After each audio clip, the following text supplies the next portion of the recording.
Hello and welcome to the Bradford Literature Festival, the digital programme, and welcome to our conversation today entitled How Do We Talk About Loss and Grief? My name is Lua Bairstow. I'm a celebrant and a live artist, and I'm really honoured to be hosting this conversation today where myself, Ellie Harrison, Khadija Ibrahim, and Dr. Lucy Selman, who are fellow artists, practitioners and pioneers in the field of grief, will be exploring together how in a world that is hurting and damaged, do we begin to talk about grief and loss. But before I open today's conversation, I want to tell you a little bit more about my guests. So, Khadija Ibrahim is a literary activist, theatre maker and published writer who combines interdisciplinary art forms to reimagine poetry as performance theatre. Her work appears in university journals and poetry anthologies such as Loss, published in 2019, and The Sea Needs No Ornaments, published in 2020. Dr. Lucy Selman is an Associate Professor of Palliative and End-of-Life Care at the University of Bristol.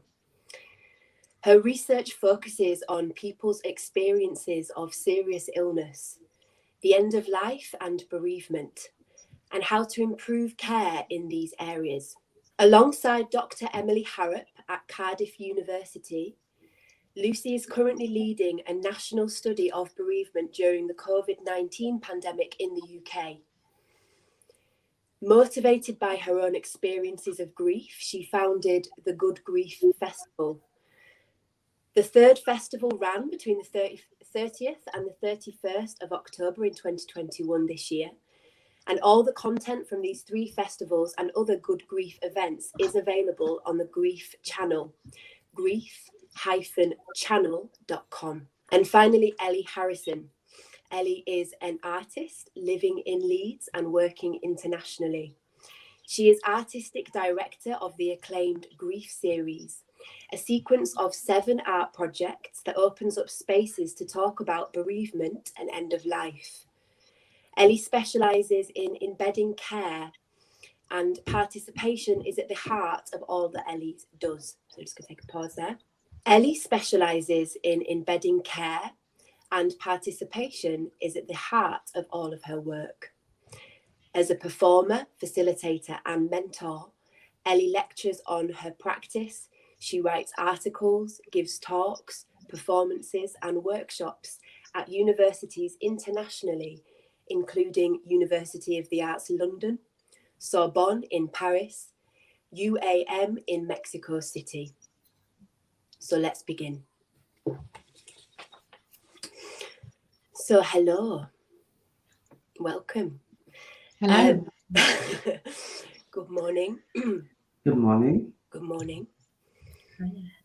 I wanted to just open today's discussion with an invitation to share a few tips of how we might prepare ourselves for a conversation like this, a conversation about grief and loss. I know for me, I've got a gorgeous sunny jumper on. I've got a gorgeous blanket behind me. I got up early this morning because I've been really ill, and illness for me is really hard because my dad died of illness. So I really have to kind of summon the energy for something like this morning. So I went for a big walk and actually did a meditation. And I've got 3 cups in front of me. I've got a tea, I've got a hot water, and I've got a gorgeous glass of water. So that's how I've prepared for the chat this morning. Lucy, I wondered if you would tell us a bit about how you might prepare for a chat like this morning. Well, I'm kind of wishing that I'd had the level of preparation that you've had, to be honest, Lua. That sounds great. I wish I'd gone out for a walk. I think for me, preparation for this kind of thing is probably trying to, is really mainly about sort of grounding myself and trusting. So trusting that my story and my words will come out as I want them to, and that what I want to say is already there. So my preparation has really just been being a mum this morning. So I've got 2 young kids. So I've been helping with them, and one of them is actually ill off school today. So I've been being a mum and had this in the back of my mind as well for the last few days. So it's an honour to be here. Thank you for inviting me. Thank you, Lucy. Khadija, I wonder if you could share with us how you might have prepared for this morning, or how you might prepare in your briefy stuff. My morning ritual really consists of just trying to wake up most of the time. when I wake up, I say I'm awake, and not in the wake. So that's really important for me. Morning preparations of morning pages and affirmations are so important for me. It's a daily ritual. However, this morning I went to bed so late last night trying to finish some work that I did struggle to wake up and to be here. So I'm just saying, give thanks. I was able to make it to the desk, and I didn't have to leave the home because that would have been a little bit problematic.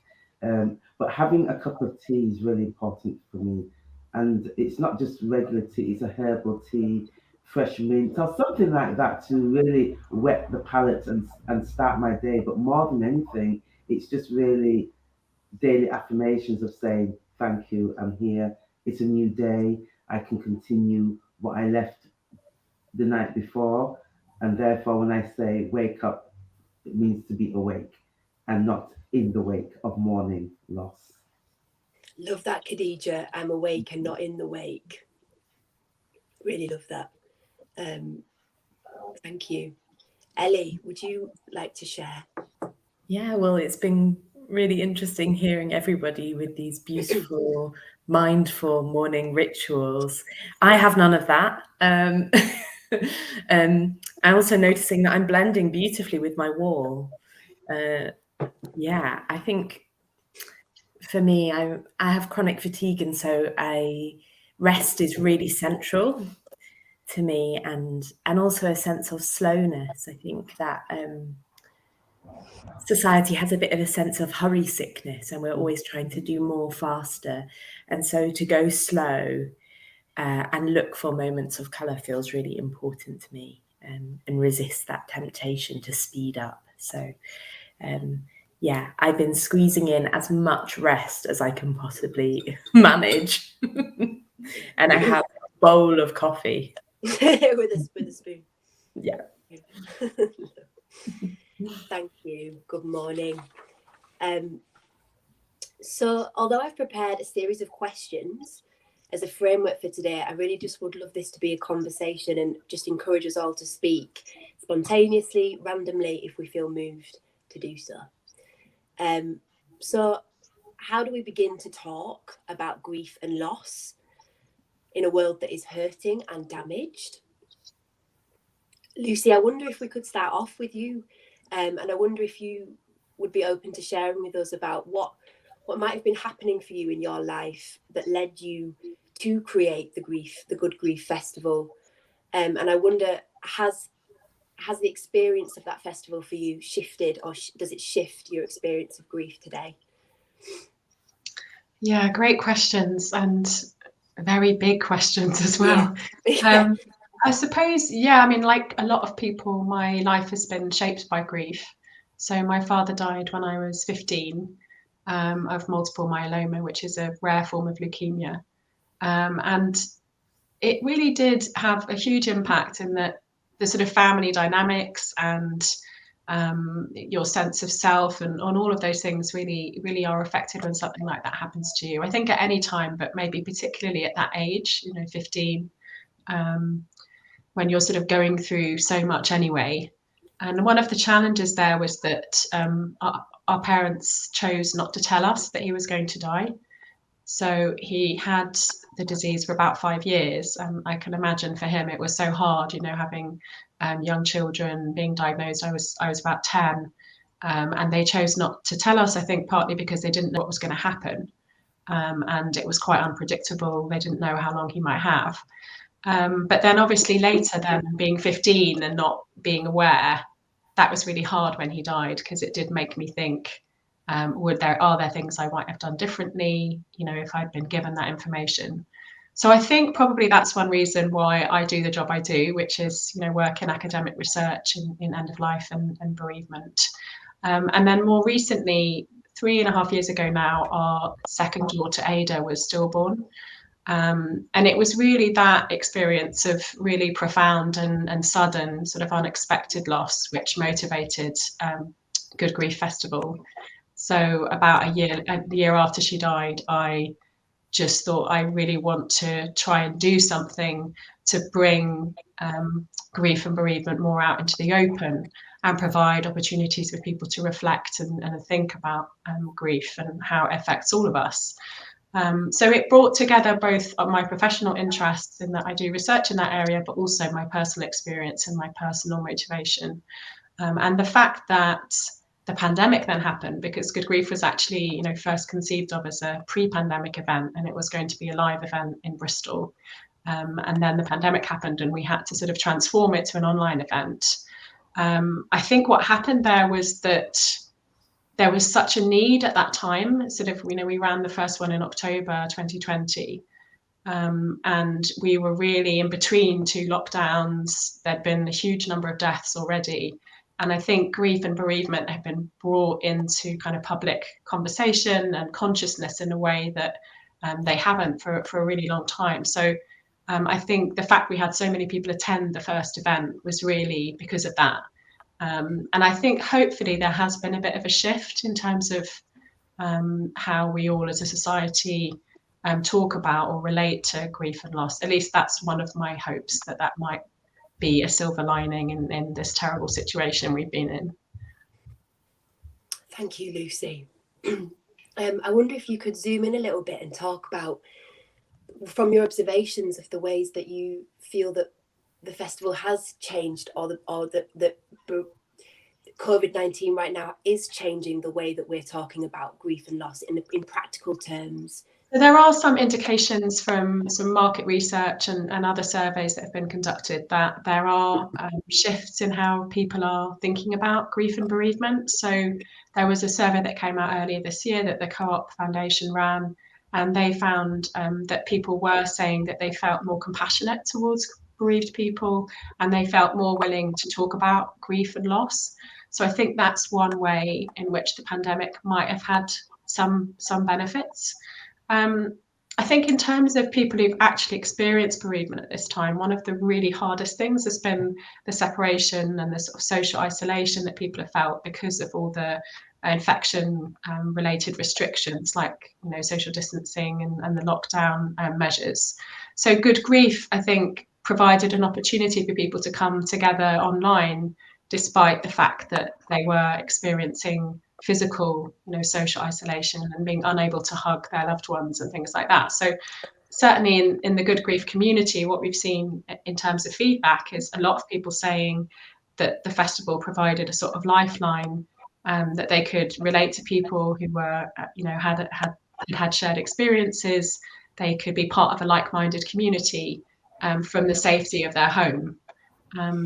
So I think that's really been key. And I think one of the benefits might be that the pandemic has also kind of forced us to embrace digital technologies in a new way and think about communities maybe in a new way as well. Totally agree, Lucy. I remember experiencing the Good Grief Festival in the pandemic, sat in my bed having a really griefy day.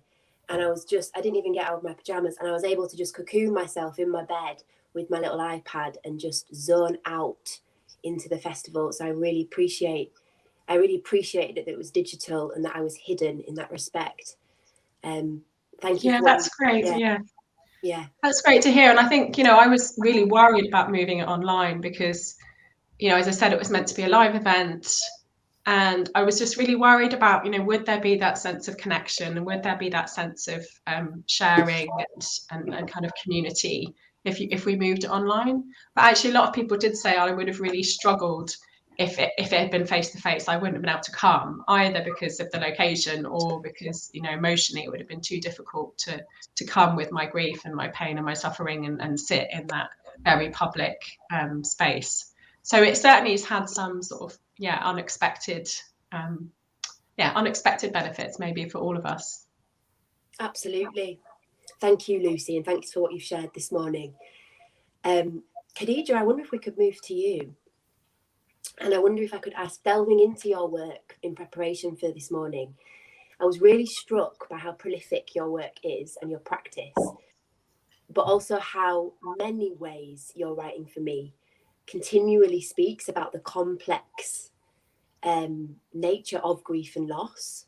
And I wonder if you could share with us what grief and loss might be meaning for you today and how that might be shaping what you're writing at the moment. Right. So in relation to looking at what's happening today, I really have to go back and think about why I started really interrogating what grief and loss meant for me as an individual. So I lost my grandmother in 1999, and I was still going towards the end of doing my first degree at the University of Leeds, and she died at a time when I was entering into doing my exams, and I didn't think I would cope. But actually, I think what I did is that I kept that aspect of sadness inside of me and put it to the back of my mind and got on with what I had to do.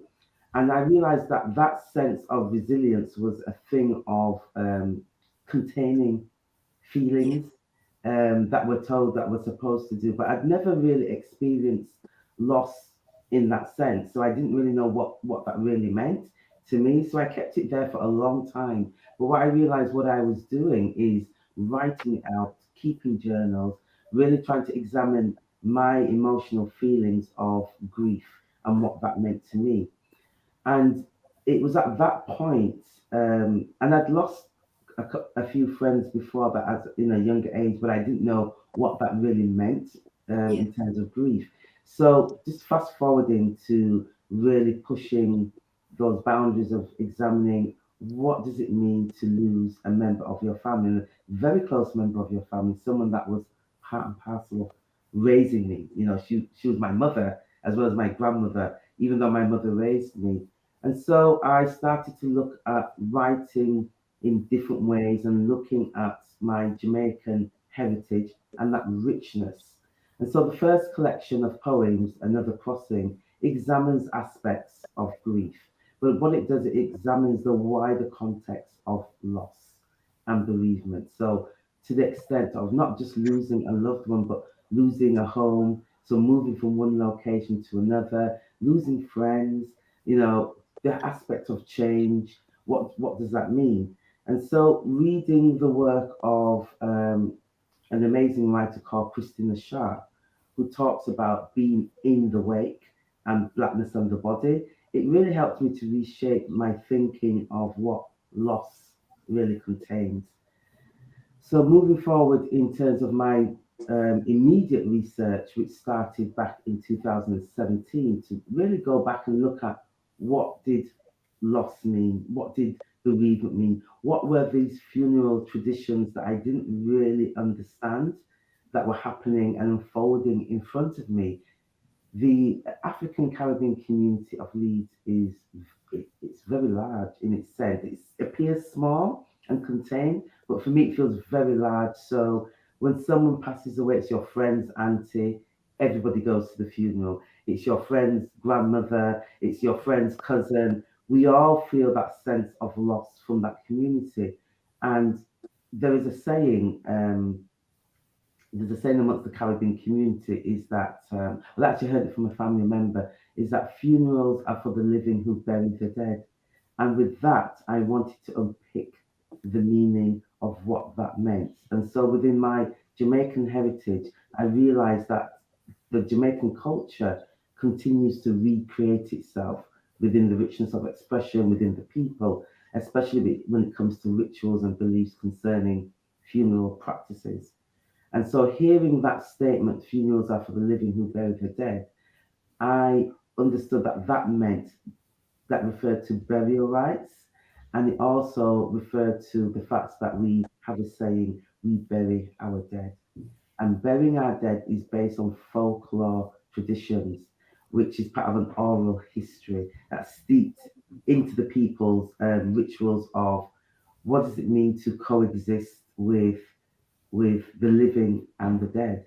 And so a lot of my work really examines the living, the bereaved, the funeral rites, and the dead, and that each of these practices have an equal footing in understanding how we coexist with spirits. So that's really where my work has taken me through the aspects of what I call dead and wake, that we are constantly looking at those processes of bereavement. And I think through the pandemic, what I realized is that Britain became a more compassionate country. Because at that point, I thought it was quite quite numb amongst some communities. So when you had to explain that somebody died and you have to go to a funeral, they'll say, "But didn't you go to a funeral last week, or didn't you go to one 2 weeks ago? Why are you still grieving? You know, at what point do we say we don't need to grieve anymore? Or are we not allowed to grieve for weeks, for months, for years?" My grandmother died in 1999, and I feel like I'm always in this constant state of grief in remembrance. It doesn't go away, you know. So I use her as a reference point for when I need to communicate something that's happening in my life. She's the first part of communication, whether it means I create the altar for her, where I go to the altar and I light a candle and I speak to her, and I feel like she communicates back. But having to have that dialogue with someone that maybe doesn't come from that cultural background or is not really in touch culturally with what grief can mean to other people, it becomes a difficult dialogue. But I think through the pandemic, because we were losing so many people at a rapid pace, I think the realization came to people that we can grieve. We can grieve openly. It doesn't have to be a secret affair. We can be very vocal about what that means. I know that within the Caribbean culture, it is very, very vocal, even down to the preparation of somebody, knowing that somebody may die and they know that they're at the end of life, that they will talk very openly about what those preparations should be. And we all enter as family, as community into that dialogue to ensure that that person gets the things that they requested, you know. And it's not about the expense of it, it's about the compassion that we have for the end of life for that person, that we're all part and parcel of that. And I think basically Britain has become, through the pandemic, a more compassionate um, in its understanding that that loss is something that we ought to talk about. We ought to have those dialogues openly, and that we can actually begin to unpick those practices, whether they're religious or spiritual, that we can begin to have an understanding of what grief and loss can mean to not just the individual, but to wider communities. So that's what my work really tries to engage in, that dialogue of what dead and wake, and being in the wake, and being in a constant aspect of being in the wake, and mapping and understanding what those ideas and concepts are when we're talking about the living and the dead and spirituality. Thank you, Khadija. So rich, and what you've said there, just taking that in. I think I've been really struck by the way that you've used the word contained a lot, being contained. And it made me think about a poem as containing a piece of your grief or your experience. And I just wanted to ask you, I wondered how it might feel when you've written a piece and you've contained something on the page, how it might feel for you to look at that, that relationship between it being something that's inside, containing inside, to containing on the page, how that space might feel for you once you've kind of named it or you've found a way of saying it. Yeah, I think when I'm writing any poem, especially around grief, loss, burial rites, it almost feels like a release. So it's not contained within me, but it's out there, it's on the page, and then from the page, it's on the stage. It's there to share and really generate an extended conversation, and to allow maybe the reader and myself to be able to enter into a dialogue that really explores what those emotions are all about.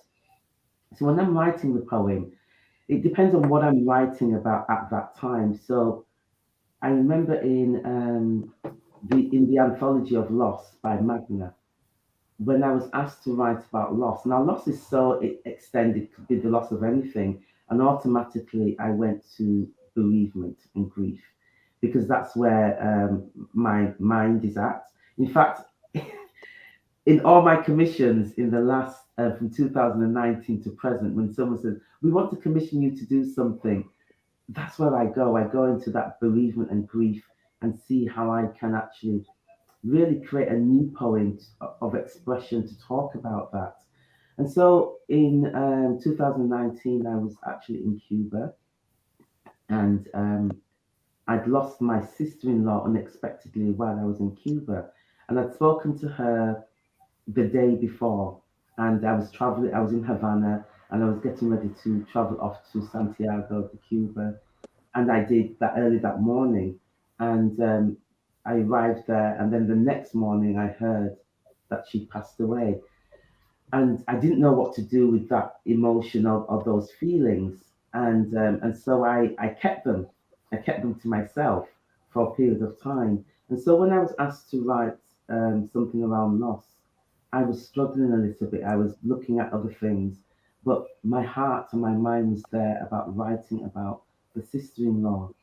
And the reason why I wanted to do that is I really wanted to express at that time the differences in rituals. Because when our work becomes national or international, it comes from the local into the national um, experience. We begin to observe, become more observant of traditions and ritual rites that we probably didn't observe before or didn't have the opportunity to be in the presence of what that may look like. And so, very much so, I've always attended funerals that come from my community, and that is what I know. Although I did attend a funeral many years ago in the early 90s from the Sikh community, and even then I was very intrigued with what those rituals were. And interestingly enough, I wrote and kept a journal about that experience and how that made me feel. So with the that ritual of writing and expressing self on the page, it's really about me interrogating the emotions of how I feel, but also how the wider community might feel at that time. And if that poem can give a sense of comfort, a sense of knowing, a sense of sharing, then that I feel like I've done something, an aspect of what I feel my job is, which is to really interrogate those rituals and those rites of passages and really broaden them for a wider community to really have the opportunity to come into acquaintance with not just the poem, but within their own feelings of how they may express loss and grief. So the poem for me is really about I guess unfolding those emotions and putting them on the page. Thank you, Khadija. Ellie, I wonder if we could move to you. And there's so much I want to ask you. We know each other quite well as two artists making live art about grief. So I really thought about this morning, and I wonder if someone whose art practice has directly impacted my own life and my own working relationship to grief. You've given me so many tools to work out how to use my living experience of grief, how to use that safely to make art with. And I'll never forget in you saying to me, in our practice, how do we travel safely to dangerous places? And it's not always easy. And I wondered if you could share with us this morning some of the ways that you might travel safely in your own life and in your own work. Oh, that's really interesting. And I think interest in traveling safely in dangerous places has come from traveling unsafely or making mistakes in my in my life, really. So it's been wonderful hearing about Khadijah's experiences and thinking how different my early experiences were. So I was brought up by a single mum who was very, very stoic and very, very silent. And I think when she died, I'd never been to a funeral before, let alone organised one. And it was a really isolating experience. And I experienced a lot of what Khadijah was talking about, that numbness. And a lot of my peers hadn't necessarily had a major experience of bereavement. And so, yeah, I felt very on my own. And I suppose me and my sister took a very DIY approach to arranging Mum's funeral. And I think actually we had beginner's luck because we didn't know what we were doing. We thought less about what we should do and more about what would celebrate her memory. And I think, I'm normally a bit hesitant to be proud of things, but I think actually we did a really good job for, clueless 17-year-old. I mean, the lilac dress was very bad. I made very bad outfit choices, but as a whole, I think it was, a good way of celebrating her. And I suppose I still hold that experience of feeling very isolated and exposed. And I've tried to think about how we might create spaces where we can listen. And yeah, I guess I've been making the grief series for a long time now. It sort of started by accident. I made a show about my experiences of losing people in my teens and my 20s. So I had quite a lot of bereavements very close together. I lost my mum and then my brother, and then I'd just begun to connect with my father, and then I lost him. And so I made a show about it. And I thought, oh, no one's going to want to see a one-woman show about grief. And I suppose, fortunately, they did. And what started happening was people coming up to me afterwards and sharing their stories. And it got to the point where the space after the show felt like the more important or as important as the art. But then I realized that the art was there as a prompt, as a way in, as a kind of emotional accessibility ramp into the subject matter, which felt important. And so I suppose in thinking about how we travel safely, sometimes there is something useful about having a shared focus that is outside of ourselves. So with the grief series, previous projects, we did a fun fair about anger called The Unfair, or we did a little museum in a caravan called Journey with Absent Friends. And it's about creating these little pockets of reflection and privacy in public space. So it's at one and the same time very, very public, but also feels quite held as well at the same time. And I think it's about creating spaces where we can bear witness and slow down. And for me, that feels like a radical act to say, I'm not going to look at my phone for the next half an hour. I'm just going to be with you and sit with these feelings. And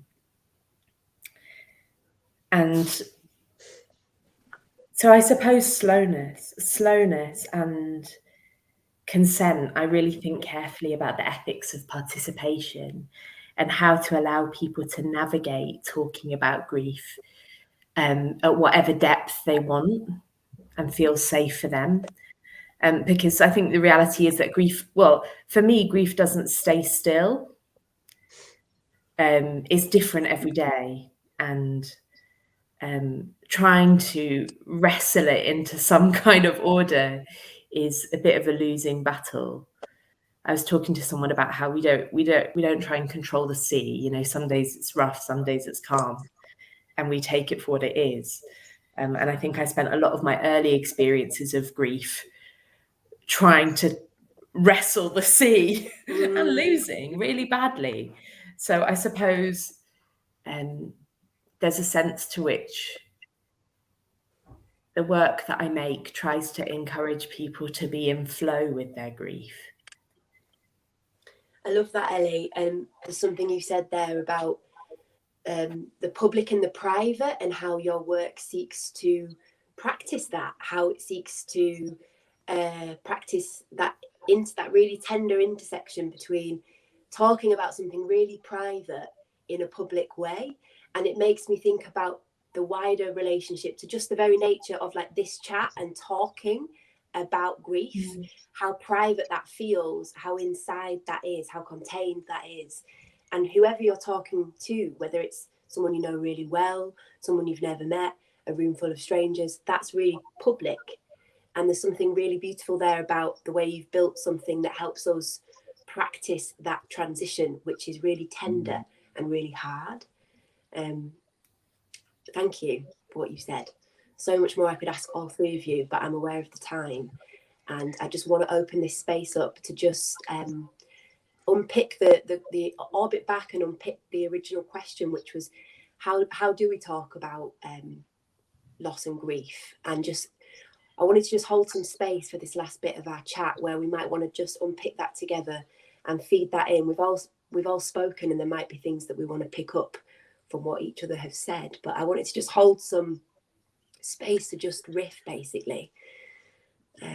I'd like to say something just following on from what Ellie just said. And I think both Khadija and Ellie spoke so beautifully about their own experiences and how their artistic practice helps them move through that process and move with that process of grief. But one thing that really struck me was this idea of authenticity and vulnerability, and I think intimacy that comes when you're able to talk about your grief, which is a very private thing, but has the aspect of linking you to the whole of humanity and your community, because it's something everyone will experience. So it has this real kind of power. And Ellie kind of alluded to, would people come and see my show? And yes, people do come and see the show, and they do want to read the poems, and they do want to come to a festival where they can hear people speak really authentically about grief, because it gives you that sense of connection to real life, to the real life important things which we all deal with as human beings. And for a lot of people, at Good Grief, we've had people say, I've never heard anyone talk openly about their grief. This is the first time I've been, my dad died however many years ago, and this is the first time I've heard two people talk about the death of their father openly. And there's such power in that. Like, it makes you feel, it can draw you out of that deep, deep well of isolation and loneliness and fear that comes from grief and loss. I think, if you're able to bear witness, as Ellie said, bear witness to somebody else's grief and see yourself reflected back, it's really powerful. It's made me think that also that everyone has their own expert on their grief, and how we encourage people to own that power and own the expertise that lives inside them already within that grief feels important. Like, I wish I'd had Khadija's poems when I lost people, and also a sense of, with that individuality comes a sense of there being an emotional flexibility. Like, I use humor quite a lot in my work, and it's felt really central to me having conversations about grief that feel authentic, that don't feel like they narrowly must sit in the head cocked to one side, I'm sorry for your loss space. There's also space for play and joy and rage and railing and confusion and exhaustion. So yeah, trying to open up the parameters of tone and what is allowed. That's really interesting, Ellie, to say that. And in that sense of what I experienced through the African Caribbean community is that sense of there's grief and there's sadness, but also there's playfulness, there is song. So once somebody has passed away, there are these 3 stages of preparation, and we have things like what we call the announcement of the death, which becomes what we call the setup. And the setup, or some people might say that is the wake, but the setup is about the community coming in for maybe 3 or 4 days into the home of the person and singing songs and reciting stories and having really great memories of what that person meant to them. And there's a sense they're there to cheer up the bereaved family. And it may appear strange outside of that community to other people, but that's really what it is. It's about that space of understanding and that aspect of how rituals are important within those communities, and that cheering up and that playfulness and that thing of song and singing and dancing and food being cooked, in that setup is about the family, but it's also about the deceased, and these rituals of sweeping the house, turning the mattress, preparation. And what that is also about is that the deceased will travel to the next life filled with enjoyment. They'll remember that the home that they've left, the family members that they have left, are in laughter and joy, and therefore their spirit can travel freely. Whereas if we don't do that, we feel like that deceased person will stay around, what we call the duppy. The duppy will stay around and cause a lot of havoc, and that's what we don't want. So that thing of play and song and dance becomes really part and parcel of the aspect of performance, because funerals are part of performance. As I look at them, there's stories to be told. And so we have this thing called the setup, and then we have the 9 nights of grief before the actual burial. So that is also a tradition held where we'll talk about the deceased, we'll have all these storytellings, but that's also part of the setup. And then after that, we have these things, what we call tracking and lining of the songs and the service before the person is laid to rest. And at that point, do we say, we have things such as fly away home, be at peace, all these aspects of do not return. And if your return comes, let it come back in peace. Let it come back because I call you back to do something peaceful and not in havoc. So there is this thing of play when we bring people in to do certain things. And I guess if you're a stranger to those traditions, you might say, these people in this home or in this space, in this church or wherever the ceremonies may take place, are not grieving. They're singing, they're dancing, they're laughing, they're drinking. The drinking of white rum is so important, the pouring of white rum to the ground. It may appear like that. At the end of any funeral, we have to say that was a good funeral, that was a beautiful send off, and that is about speaking to the deceased. So I'm just thinking about those way markers in terms of how we mark grief and loss, and how part of that can be fun and excitement and laughter in a different way of how we think what fun and play and laughter can be. Yeah, it makes me think, Khadija, about my own experience of grief and talking about the complexity in grief in the rituals you were talking about there, and how much joy is contained in those rituals. I remember my sister once said, my dad died when I was 24. My sister once said, I'm really sad about how, because Dad's died, he stayed in this static place of, often we keep him on this pedestal, or he's in this static place where we're kind of thinking about him in this somber way, when actually he was full. That wasn't him, sometimes that was him, but sometimes, like, being alive isn't just being sad, is it?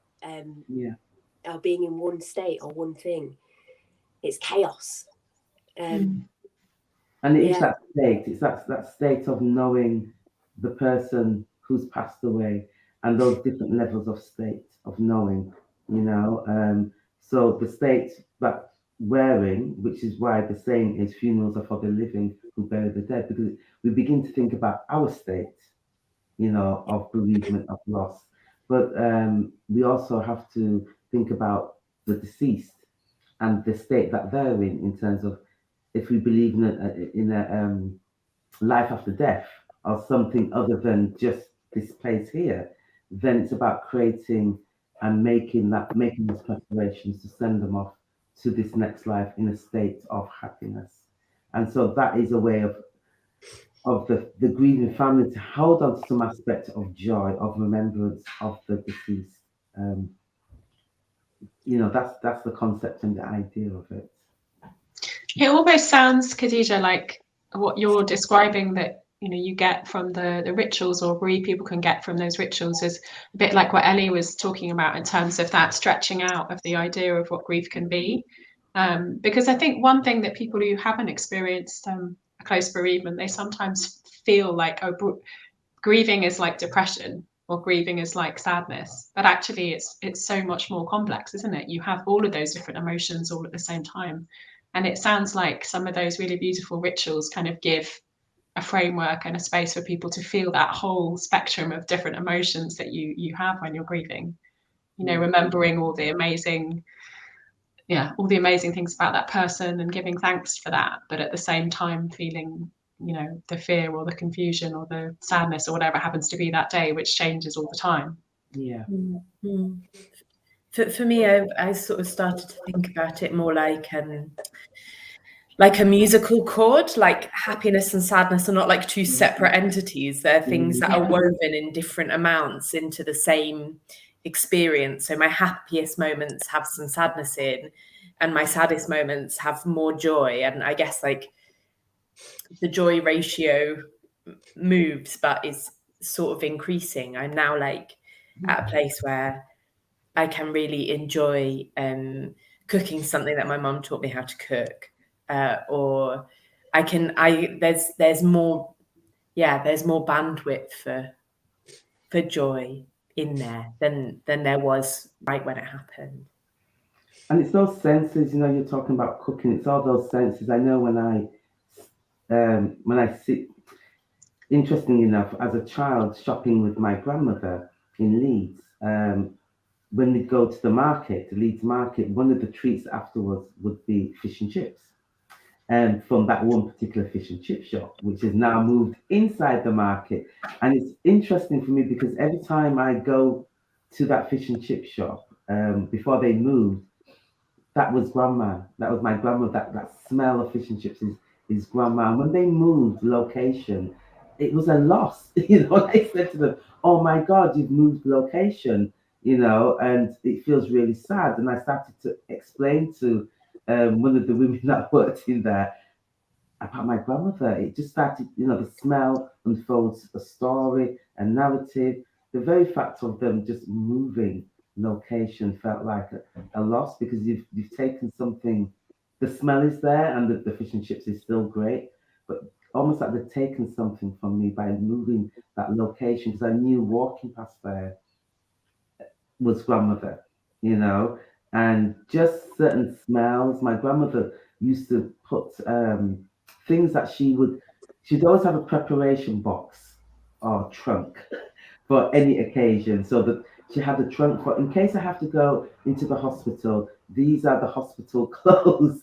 In case I'm traveling, this trunk is the traveling clothes, the underwear, and all these things. So each trunk had something in. So in case anything happened, she could go into these trunks and find these items very, very quickly and pack a bag. But whenever I would open the trunks, it would smell of camphor balls. I don't know if you know what camphor balls are. They're mothballs. they're mothballs, and it has a particular smell. Some people don't like that smell at all. But whenever I smell a camphor ball or a mothball, that's grandmother journeying, ready to journey somewhere. So that is the aspect of journeying, when we extend that, what journeying is. not just journeying to go somewhere to visit a friend or something's happened, she has to go to the hospital, but also journey extends in the Caribbean community, and I'm sure across other communities where we say that person, it's the end of life and they're journeying, and it's a different kind of conversation. So when my grandfather um, was dying at that time, and we knew that they gave him a week. He was with us for 3 or 4 other weeks on top of the week that they gave, but he was still journeying, and so the conversations changed. And he would always say, this morning I saw your grandmother, and what she was wearing. Or the conversation would be, he would go back to his Jamaica, even though he was in Leeds in the hospice. He was in his Jamaica and he was ready. And we knew that we had to do the things that he had requested. And in case you forget what it is, what this man did is that it's almost like, in case you forget what I've been talking about, here are 2 letters. So when he passed away, we had to go to the home, and there were these 2 letters. One was his life story that he typed out, originally on a typewriter, and then moved to a computer. So we got a sense of what his story was in terms of growing up and coming to England. And then the second one was a set of instructions of preparation, and who was to do what. And my job was to read a poem, you know, and it was so interesting because I was reading poems to him anyway, and he would say, "Read that poem." When I leave, read that poem. So those were the poems that I read for him, and he was very particular about not church, not being buried in the ground. So for us, those are really important things that we had to really support and a total in terms of his requests. So it's just I was thinking about smells and requests and things that we touch and those senses that we carry that can spark memory. That's absolutely right, Khadija. How our experience of being in the world. I can't remember if it was Ellie or Lucy that said, I think it was Lucy, you said your dad died a long time ago. And yet the experience of that grief, because we're in the world and the sensation of being in the world, it's a continued relationship to grief, because that's what being alive in the world with grief is. It's sensation, it's smell, it's texture, it's weather. I'm just mindful of time, looking at the time, and I'd love us to, before we end today's conversation, I'd love to make some space, Khadija, for a poem that you might have prepared on grief.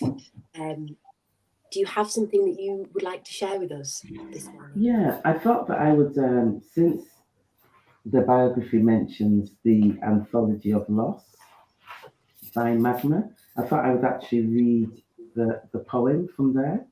Gorgeous. Yeah, and I mentioned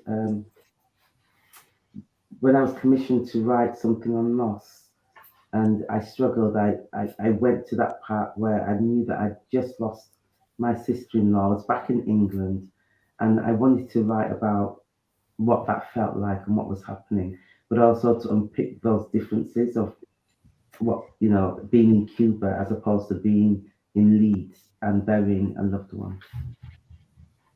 So this is called Day One Deliverance. That morning, April rain came, hurricane heavy with word of death. We, half awake, rolling last night's flecks of sleep out of dozy eyes, from a weary 17-hour bus drive to Santiago. We promised that day to swim in the saltiness of Santiago de Cuba's sea. But that morning she died, so we did not break fast. Our stomachs popped full of grief. We doused the ground with liquid morning communal cane juice rum, set up the deadbed to journey in disbelief. We blew smoke of Santeria Bianco rum dipped cigar to the sky spirits. It was gifted to us by a polished ebony, white-suited Orisha man. We danced all evening with him that day before that morning. The phone rang. Deliverance came, mournful, words unlike the sweetness of Santiago's canticles. We listened to the reggae root rock rhythms. We'll be forever loving Jah. Our psalms, we sat calm, head to head, natty wrapped in the sadness of we bodies. He, a lonely blues beating boat out at sea. Me, a gentle wave rocked him back softly to the rhythm of grief. That morning, we cried, a measure of pain unknown. She's dead. She died. She, his sister, we in mourning, travelled that morning, all day and night, the long arm road from Santiago to Havana to bury the dead. The next morning, with no setup, 9-night ceremony or song, just we and our Father's prayers. Day 2, burial rites. Today she lay dead so, in a light blue canvas casket, cotton white burial dress, a slight silky soft cocoa brown smile, last cigarette burning ritual, coffee, limp flowers curled sad, in the sweat of Havana's heat, placed, dead rights, a space for the living. Cloudy bereaved eyes want to resurrect her back, to break the aching silence, her deadbed. But what a way they move so fast, crossing self at the threshold, sweep clean, fold away her belongings. Where is the calabash? Eshu, Oya, Oshun, priest, herbs, shells, and honeydew, water, to invoke her name, invoke spirit, invoke her, to pour her, sweet and tender, by the riverside. Instead, we lay her with 2 others in a tomb. No graveside hymns, no call and response. That day, we paused, sipped water in remembrance of her. Thank you, all of you, this morning for being here and holding space to talk about grief and loss. So yeah, I just wanted to say a big thank you and to go into the day with care and to stay connected and warm. Thank you, Lua. Thank you, Lucy. Thank you, Ellie. Thank you all. It was great to talk to you all. Bye, everyone.